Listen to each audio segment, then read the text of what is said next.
Mario Kart DS is a kart racing game in which you basically get to pit all of the Nintendo characters against each other on race circuits that resemble environments from kind of Mario and Donkey Kong games.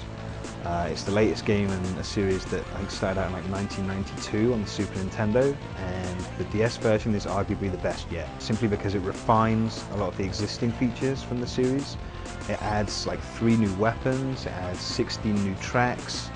It features 16 classic tracks, which are like the best ones from the GBA, SNES, N64 and GameCube games. And it's also the first game in the series to feature online play for up to 4 players. One of Mario Kart DS's best features is that with just a single copy of the game, you can have up to 8 people playing on like a local network. And also the online play, which I mentioned, for up to 4 players, which works really well and is very, very easy to set up. My favourite features of Mario Kart are probably the fact that there are so many unlockable races and karts. You end up with at least a dozen races and well over half a dozen karts to choose for each person. I really like the new weapons. There's one that turns you into a Big Bill bullet, and you fly around the track taking out your opponents. There's a blooper which sprays ink onto the screens of your opponents who are in front of you. There's also a bob-omb which you can fire off, and it creates like a huge explosion that can take out 3 or 4 opponents at once if you're lucky. I also really like all of the online play. All the multiplayer stuff is great. And I also really like the new mission mode, which features like 54 single-player missions that they're fun challenges, like collecting coins and driving through gates in order and all that kind of stuff, but they also they force you to focus on aspects of your game and work on improving them. So, for example, you might have to perform 14 power slide boosts on a single lap or something. Getting Mario Kart DS Online is a pretty simple process, providing you have a compatible router or you invest in the Wi-Fi USB connector that Nintendo's released alongside Mario Kart DS.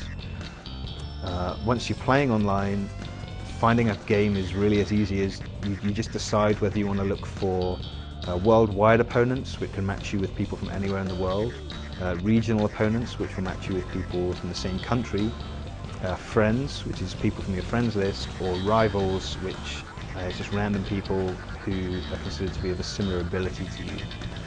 It normally takes maybe 2 or 3 minutes to get a game going with a full 4 people.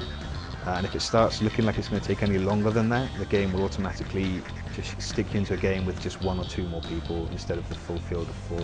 If you've played any previous Mario Kart games, then you pretty much have a good idea of what you can expect from Mario Kart DS. The game's in full 3D. It looks probably most like the Nintendo 64 game, and sound-wise it's much the same deal as previous games too. It's the same kind of soundtrack, and it's just a bunch of weapon sounds, engine noises, and a few choice quotes from characters that they'll shout at you after you blow them up or after they overtake you.